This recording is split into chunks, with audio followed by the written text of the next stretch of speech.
Bonjour à nos amis qui nous regardent en ligne. Gloire à Dieu. Le Seigneur est bon. Amen. Amen. Je voudrais juste vous lire un passage dans Romains 12, le verset 1, il dit « Je vous exhorte donc, frères, par les compassions de Dieu, à offrir vos corps comme un sacrifice vivant, saint, agréable à Dieu, ce qui sera de votre part un culte raisonnable. » Nous sommes venus dans ce lieu pour rendre à Dieu un culte. La première raison pour laquelle les chrétiens et les chrétiennes se réunissent, ce n'est pas d'abord pour exposer leurs problèmes à Dieu, mais c'est pour rendre un culte à Dieu. Dieu nous a donné de passer une semaine en bonne santé, malgré tout ce qui se passe. Nous sommes vivants, Jésus est vivant. Amen. Amen. Et je vous exhorte ce matin. Il dit, la façon d'offrir à Dieu un sacrifice vivant, c'est d'offrir nos corps. Nos corps doivent être pour le Seigneur. Le Seigneur est pour le corps et le corps est pour le Seigneur. Notre corps est censé être et doit être le temple du Saint-Esprit. Amen. Amen. Jésus a parlé du Saint-Esprit comme étant un avantage pour nous. Il est avantageux pour vous que je m'en aille. Il est là, le Saint-Esprit. C'est pour ça qu'on va dire bienvenue. On ne dit pas bienvenue parce qu'il n'est pas là. On dit le bienvenue parce qu'on voudrait qu'il prenne toute la place. Qu'il soit libre au milieu de nous, de faire ce qu'il a prévu ce matin. Amen. Donc nous allons prendre ce chant qui dit Saint-Esprit, nous t'invitons à régner sur cette journée.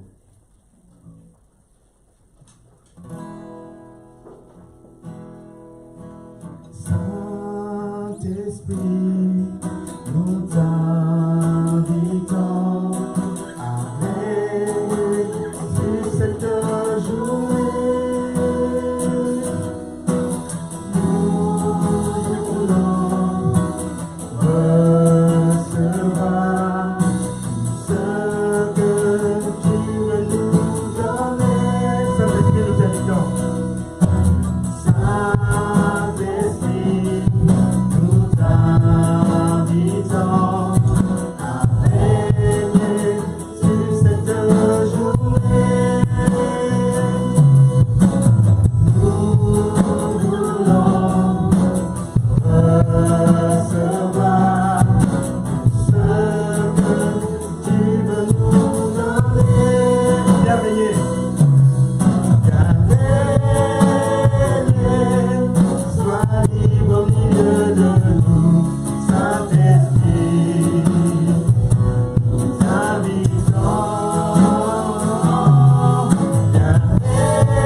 Te louons, notre Père. Alléluia. Tellement reconnaissant pour ta grâce, tellement reconnaissant, Seigneur, pour, Seigneur, ton œuvre en nous, Seigneur. Et à travers nous, nous voulons, Seigneur, ce matin, t'exprimer notre reconnaissance, notre adoration, et te dire combien, Seigneur, tu es précieux pour nous, Seigneur. Seigneur, ce matin, un seul désir, c'est de te connaître. C'est de te connaître encore plus, Seigneur. Oui, accorde-nous, Seigneur, une fraîche révélation de ta personne, de ton œuvre, Seigneur. Éclaire-nous encore ce matin. Seigneur, alors que ta parole, Seigneur, va être annoncée. Seigneur, nous prions que le Saint-Esprit soit encore maître et directeur de ce moment. Afin que la révélation que tu vas apporter ce matin à nos vies, Seigneur, soit libérée, qu'elle soit reçue, Seigneur, dans des cœurs disposés, Seigneur, au nom de Jésus. Fais-nous porter du fruit encore ce matin. Et montre-nous, Saint-Esprit, par la parole vivante et puissante de Dieu. Au nom de Jésus. Amen. Amen. Alléluia. À Dieu soit la gloire ce matin. Amen. Merci à toute l'équipe. On veut bénir le nom du Seigneur pour ce qu'il fait. Je suis parti sans mes lunettes.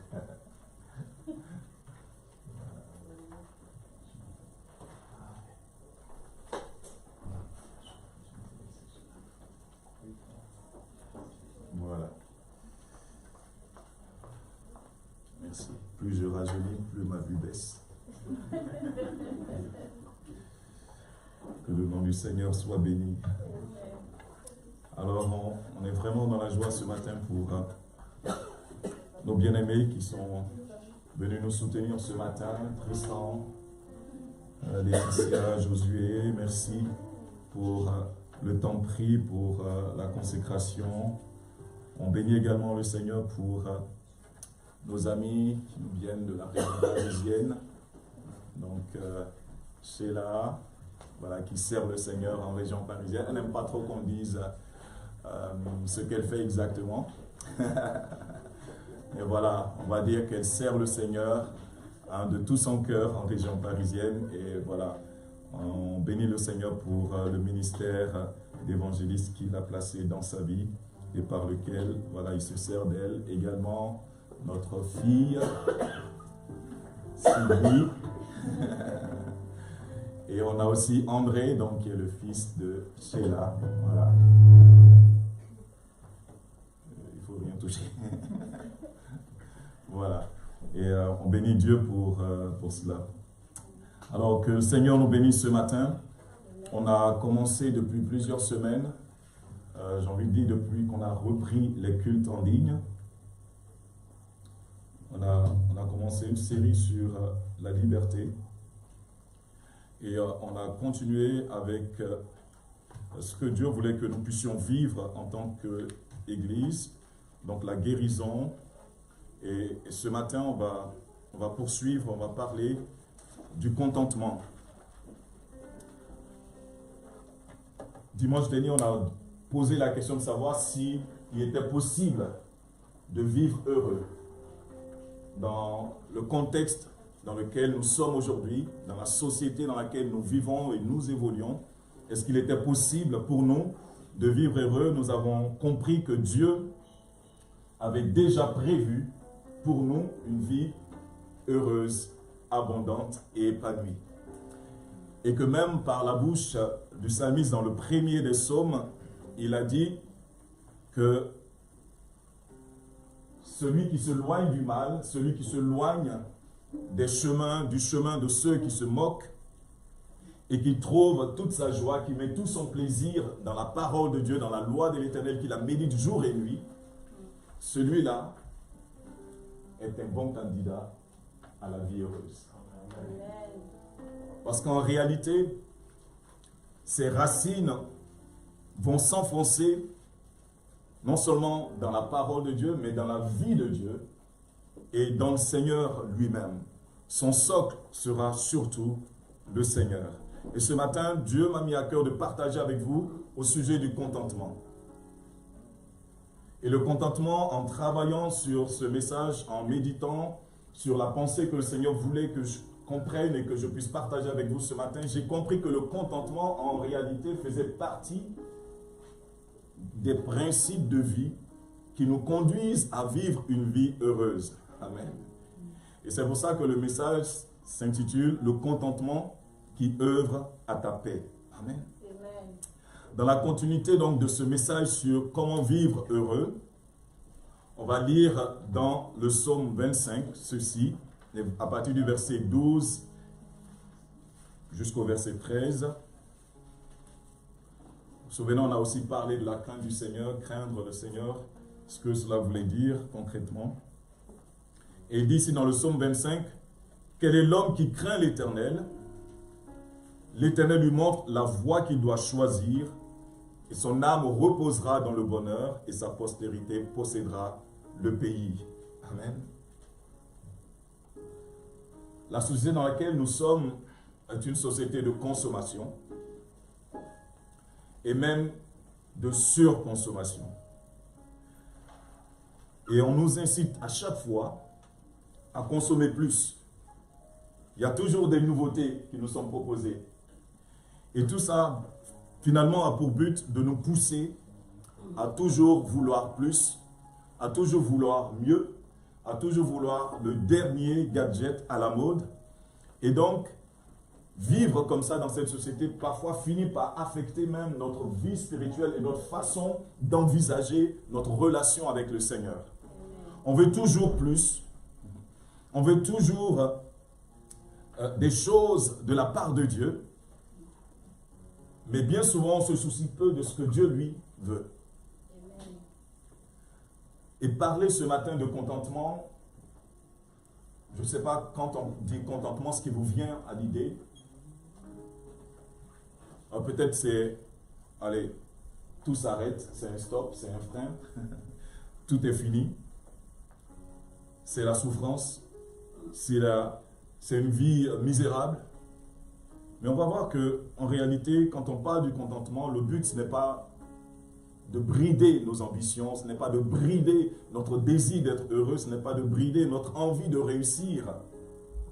Mais c'est surtout de permettre à Dieu de nous donner le discernement, la sagesse, l'intelligence pour que nous puissions voir quelles sont les saisons de la vie.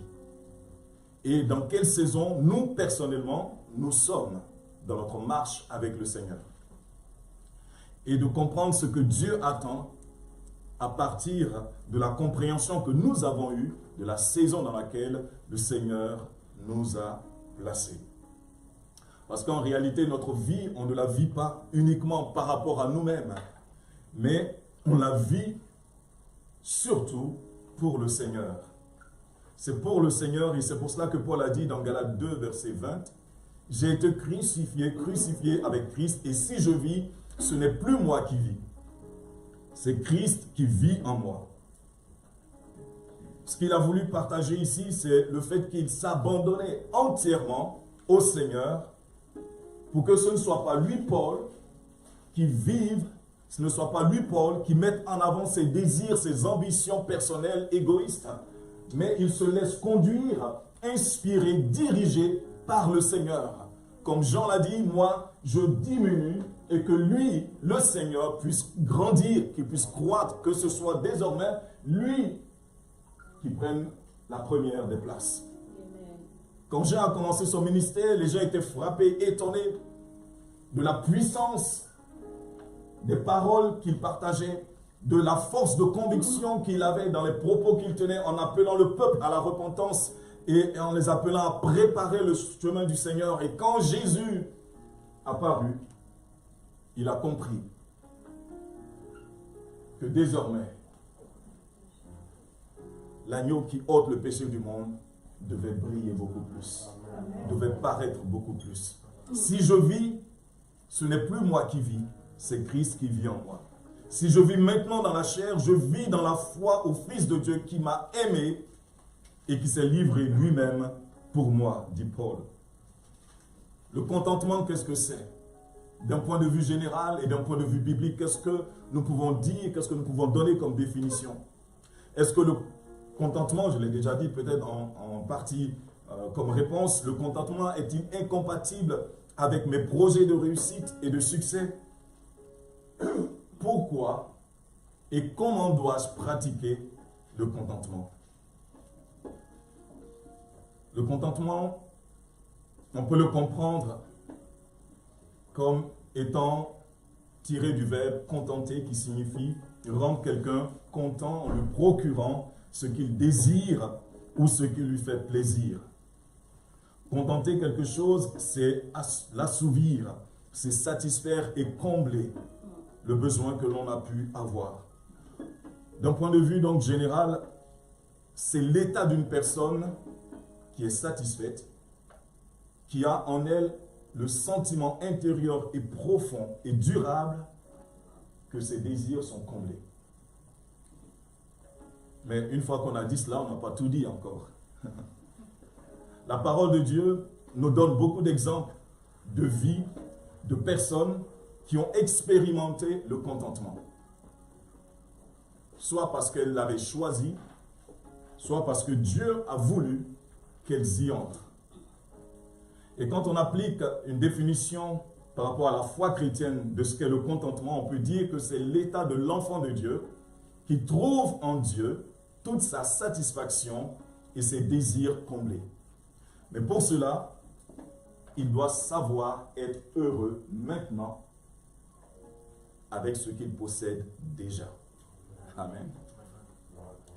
Dans Philippiens 4, le verset 12, Paul nous présente son parcours. Et il dit, je sais vivre dans l'humiliation et je sais vivre dans l'abondance. En tout et partout, j'ai appris à être rassasié et à avoir faim, à être dans l'abondance et à être dans la disette. Et il dit quelque chose d'extraordinaire, comme pour nous donner le secret de sa capacité à avoir appris et à avoir vécu ces choses. Il dit, je puis tout par celui qui me fortifie. Je puis tout par celui qui me fortifie. Et il bénit l'Église en disant, cependant, vous avez bien fait de prendre part à ma détresse. Amen.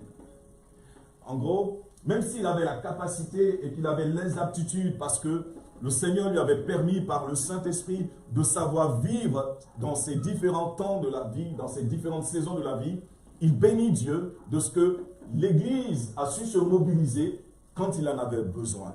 Amen. Et face à tout ce que nous vivons aujourd'hui dans notre société, toutes les agitations qu'on constate, toute cette course effrénée à acheter, à se consommer, le Seigneur voudrait que nous puissions nous poser un instant et faire une évaluation de ce qui nous motive, de ce qui nous pousse réellement, de ce qui nous fait avancer, et que nous puissions ainsi découvrir quelle est la volonté de Dieu. Parler du contentement, c'est certainement pas le sujet préféré de tous. On a surtout envie d'entendre, voilà, Dieu va te bénir de toutes sortes de manières.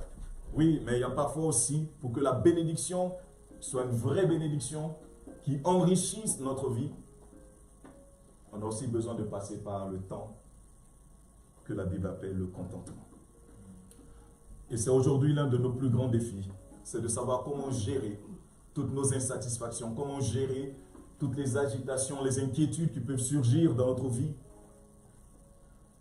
Ce qui est merveilleux avec le contentement, c'est qu'il va nous permettre de canaliser toutes nos émotions, tout ce que nous allons traverser comme émotions, comme sentiments, pour nous permettre d'être lucides, suffisamment lucides pour faire la part des choses en ce qui relève, on va dire, de la convoitise et ce qui relève d'un rêve ou d'un désir que Dieu a placé sur notre cœur, sur notre vie, que lui-même voudrait accomplir.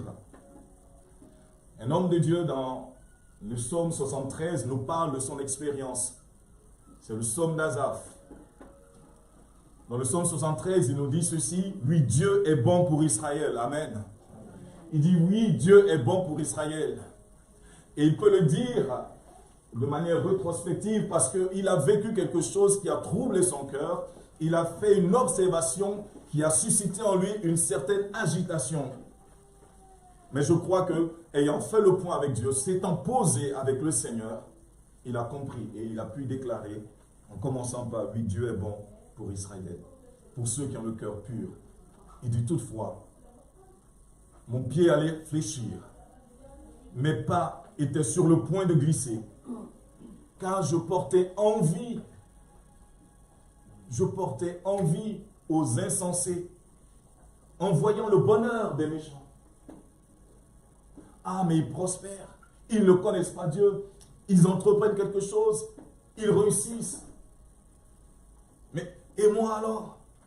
Moi qui suis un homme consacré, moi qui passe mon temps dans la présence de Dieu, moi qui cherche Dieu de tout mon cœur, qu'en est-il de moi? Et il a eu toute cette réflexion. Et il s'est dit, mais tiens, si je veux parler comme eux, voici, je trahirai la race de tes enfants.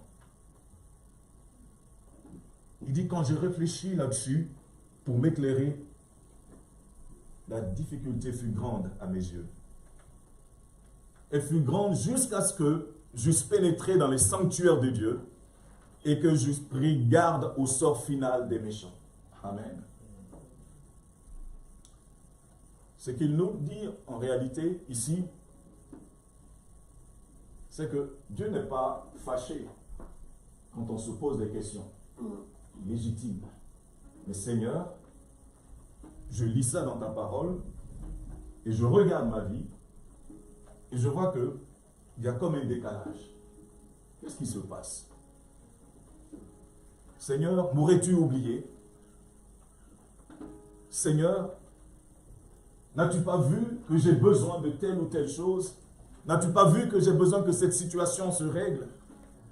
Pourquoi cela prospère, ceux qui ne te connaissent pas, ceux qui t'injurient, ceux qui ne veulent même pas entendre parler de toi? Pourquoi est-ce qu'ils ont du succès dans leurs entreprises et que moi qui suis fidèle, j'ai l'impression que les choses ne fonctionnent pas correctement? Et là il dit, c'était comme incompréhensible. La difficulté est grande. Je ne comprends pas. Mais lorsque je suis entré dans ta présence,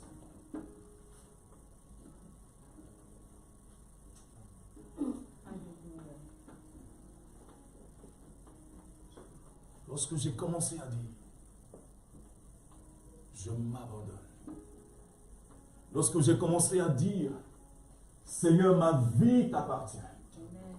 Lorsque j'ai commencé à confesser que tout ce qui se passe autour de moi dans ma vie, tu as la capacité de faire concourir cela pour mon bien. Quand j'ai commencé, parce qu'en réalité, ce n'est pas juste venir dans la maison du Seigneur et s'asseoir sur une chaise. En réalité, quand il est pénétré dans les sanctuaires de Dieu, c'est vraiment s'abandonner. Parce que quand on entre dans la présence de Dieu, on entre avec un cœur qui s'abandonne, on entre avec des pensées qui s'abandonnent et qui se soumettent à Dieu. C'est là où Dieu peut parler à notre cœur en réalité. C'est là où Dieu dit, mon enfant, tu as enfin compris que je suis le Dieu qui ne t'abandonnera jamais. Je suis le Dieu qui ne te délaissera jamais. J'ai un plan pour toi qui est différent de ce que tes yeux voient aujourd'hui. N'envie pas ceux qui ne me connaissent pas. Parce qu'en réalité, regarde, s'ils finissent leur course, la course de leur vie sans moi, regarde le sort qui les attend. Et là, son intelligence s'ouvre et déclarera, waouh, en réalité, mon plus grand bien, ma plus grande possession, la plus excellente de toutes les bénédictions, c'est toi, mon Dieu. C'est toi, mon Dieu. C'est toi, mon Dieu. Alors il comprend, il peut comprendre et nous pouvons comprendre avec lui que Dieu n'est pas contre le fait que j'ai envie de réussir ma vie. Il n'est pas contre le fait que j'ai des projets. Mais Dieu interroge mes motivations. Il interroge mes motivations. Ce n'est pas un stop quand Dieu nous conduit dans le contentement. Ce n'est pas un stop. Regardez, dans le psaume 1, on a parlé de celui qui applique son cœur, qui trouve son bonheur, sa joie, à mettre en pratique la parole de Dieu, à la méditer jour et nuit. On a dit qu'il était semblable à un arbre planté près d'un courant d'eau et qui donne son fruit en sa saison. Et dont le feuillage ne se flétrit point. Mais est-ce qu'on a observé que l'arbre ne donne pas son fruit dans toutes les saisons? Est-ce qu'on a observé qu'il y a un temps où les feuilles tombent, les feuilles de l'arbre jaunissent et elles tombent, et l'arbre il a l'air comme en train de mourir? Est-ce que tu as réalisé que dans les saisons de ta vie, il peut arriver une saison où c'est comme si tu perdais tes feuilles, comme si ton éclat baissait, et que tout ce qui était pour toi un sujet de réjouissance ou même de gloire flétrit et tombe? Mais si tu ne comprends pas cette saison de ta vie, tu vas penser que tu es abandonné de Dieu. Alors que ce n'est pas le cas. C'est juste le cycle normal de ta vie et de ta marche avec Dieu. Parce que lorsque l'arbre perd ses feuilles, en réalité, il se prépare à entrer dans la saison hivernale. Il se prépare à entrer dans la saison hivernale. Et durant cette saison hivernale, il est au repos. Venez à moi, vous tous qui êtes fatigués, chargés, a dit le Seigneur. Et je vous donnerai du repos. Je vous donnerai du repos. Et dans cette saison hivernale, l'arbre n'est pas mort. La sève n'a pas arrêté de couler, de circuler dans l'arbre. Cela est toujours en opération.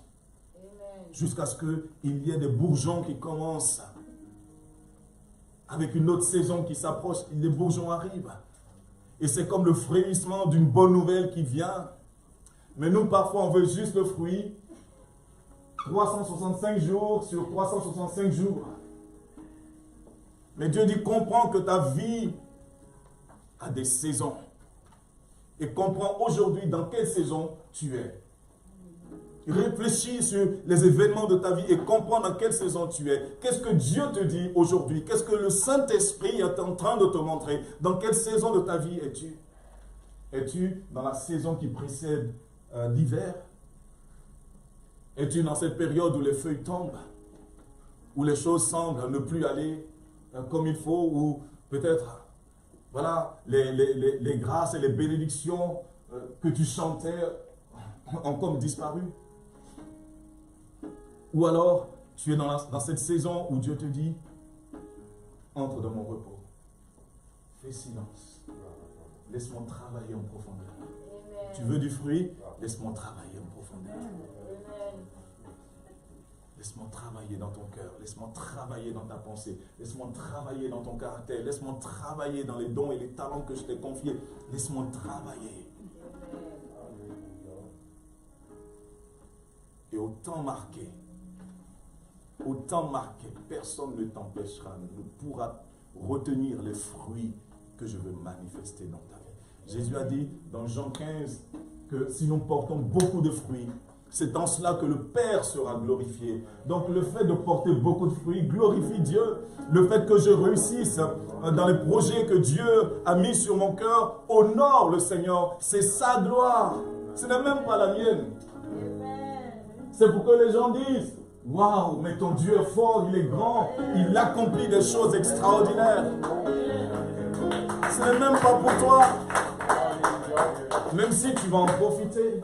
Mais c'est d'abord pour la gloire de son nom. Mais il faut apprendre le contentement. Si tu grilles les étapes, tu t'exposes à une sécheresse plus rude, plus difficile. L'Ecclésiaste a dit, au chapitre 3, au verset 1, il y a un temps pour tout. Un temps pour toutes choses sous les cieux. Dans quel temps te trouves-tu? Dans quel temps es-tu? Quel est le cycle dans lequel tu évolues en ce moment?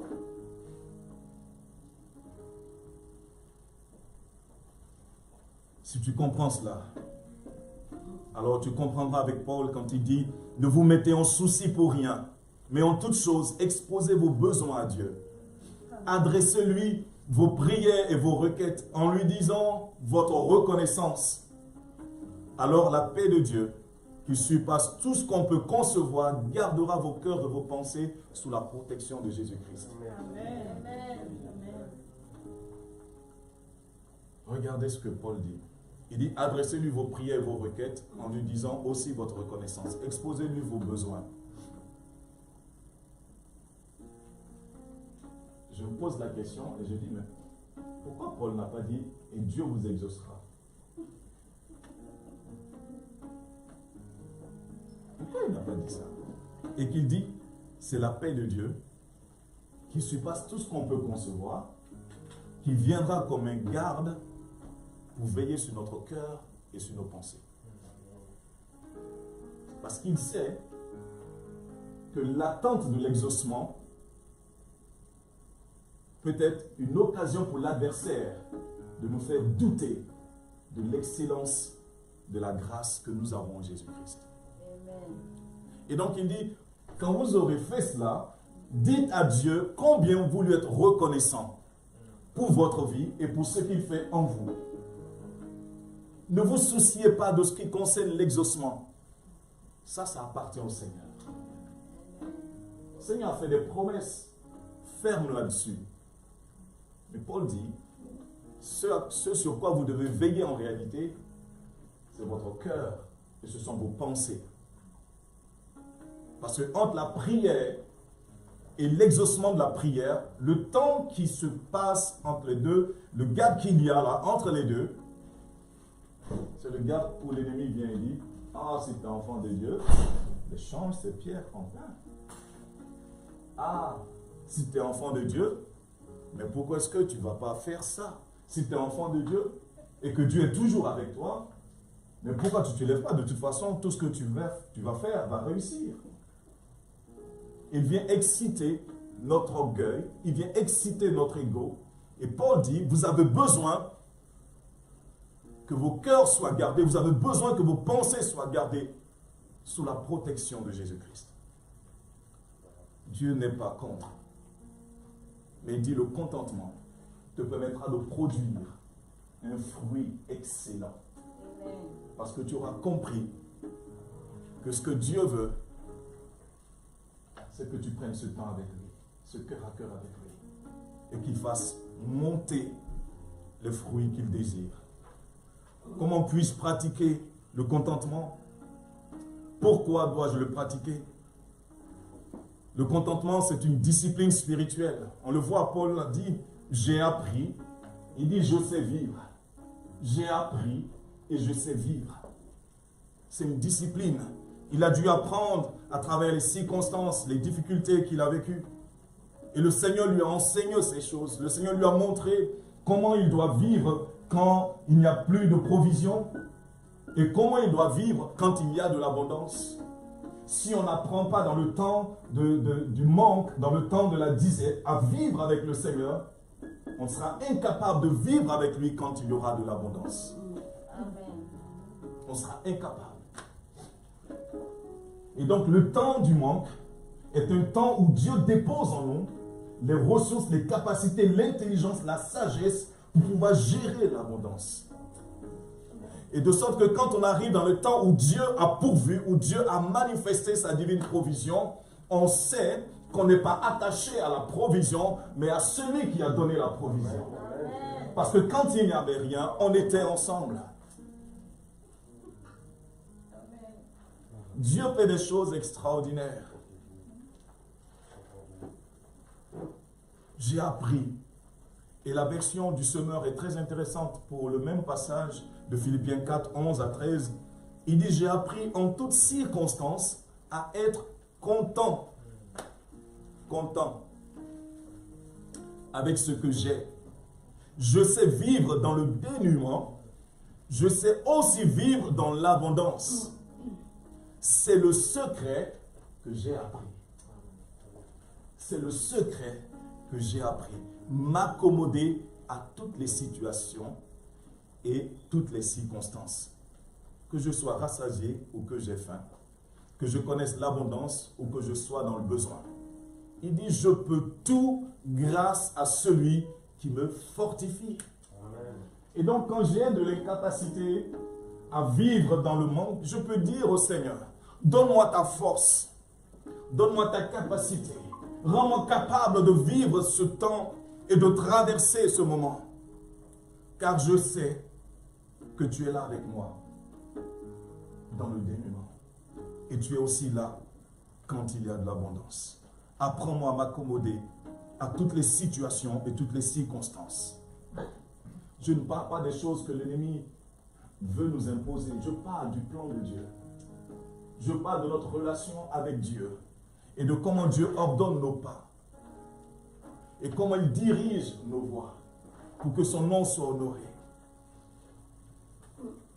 Parce que c'est vrai, nous n'ignorons pas les desseins de l'adversaire qui peut profiter de portes ouvertes dans nos vies pour nous imposer des choses et des cycles de vie qui n'honorent pas le Seigneur du tout. Mais je vous parle de celui qui se confie dans le Seigneur et qui le cherche de tout son cœur et qui n'a qu'un désir, c'est le connaître. Ce que Paul nous enseigne au travers de ce passage, c'est que le contentement me permet de me satisfaire du peu. Le contentement ne me rend pas dépendant de mes circonstances, mais plutôt de Dieu. Le contentement me prépare à expérimenter également la puissance de Dieu quand l'abondance va se manifester. Alléluia. Comment vais-je pratiquer le contentement? Et je finis là-dessus. Premièrement, que je reconnaisse la bonté et la fidélité du Seigneur dans ma vie. Amen. Lamentation chapitre 3, versets 21 à 23 nous dit ceci.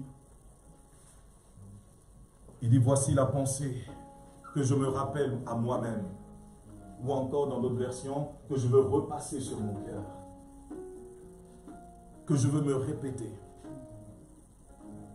La raison pour laquelle j'aurai de l'espérance. Il dit, car les bontés de l'Éternel ne sont pas à leur terme. Et ses tendresses ne sont pas épuisées. Chaque matin, elles se renouvellent. Oui, Seigneur, ta fidélité est grande. Il dit, voilà ce que je veux me repasser. Ah, c'est vrai, on aura des défis, on aura des épreuves dans tous les domaines. Mais il dit, voilà ce que moi, je veux faire. Voilà la discipline que je veux m'appliquer. Que je veux dire à mon cœur, que je veux dire à mes pensées. Les bontés de l'Éternel ne sont pas à leur terme. Ce n'est pas parce que je suis dans le dénuement aujourd'hui que Dieu est en rupture de stock. Que le Seigneur, il n'y a plus rien. Les greniers de Dieu sont vides. Non. Et c'est parce que Dieu traite quelque chose dans ma vie. Il traite quelque chose avec moi. Il dit, je veux me repasser et dire, Moïse comprend que les bontés de l'Éternel ne sont pas à leur terme et que ses tendresses envers toi ne sont pas épuisées. Parce que Dieu les renouvelle chaque matin, que tu le ressentes ou pas. Dieu les renouvelle. Il les renouvelle. Ce matin, il a renouvelé envers toi ces choses. Il est bon, le Seigneur.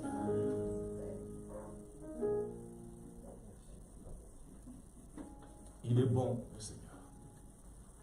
La deuxième chose, c'est que je dois rechercher ce que Dieu veut, ce qu'il désire. Jésus a dit dans Matthieu 6, 31, ne vous inquiétez pas et ne dites pas que mangerons-nous ou que boirons-nous. Avec quoi nous habillerons-nous?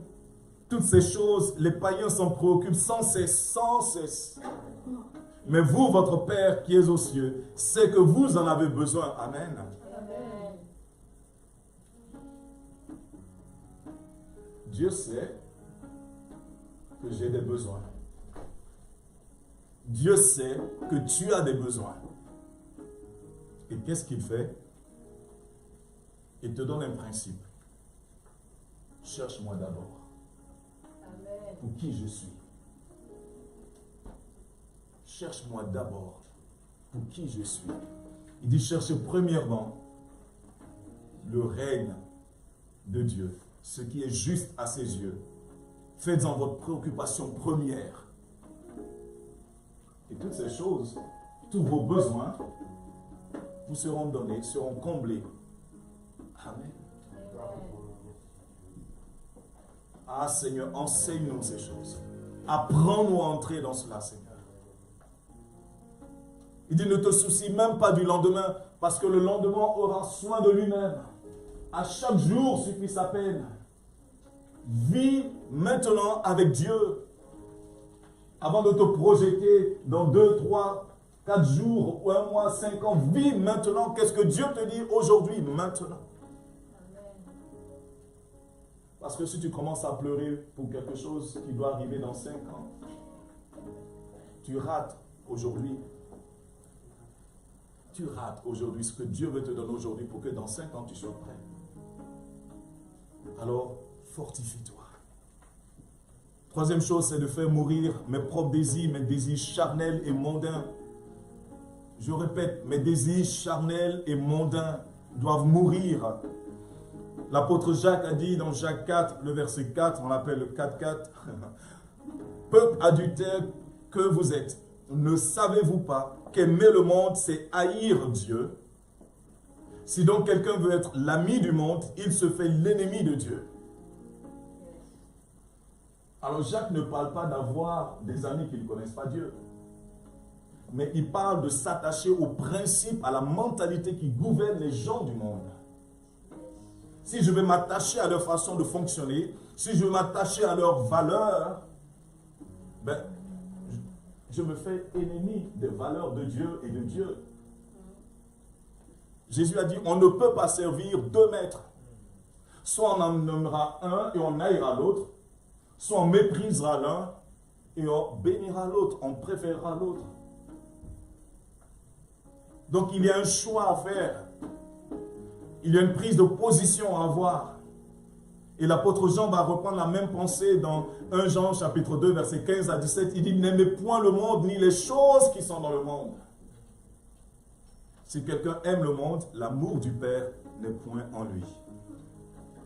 Car tout ce qui est dans le monde, il va parler de la convoitise de la chair, la convoitise des yeux, de l'orgueil de la vie. Il dit, ces choses ne viennent point de Dieu, mais ce sont des choses qui gouvernent le monde, qui viennent du monde.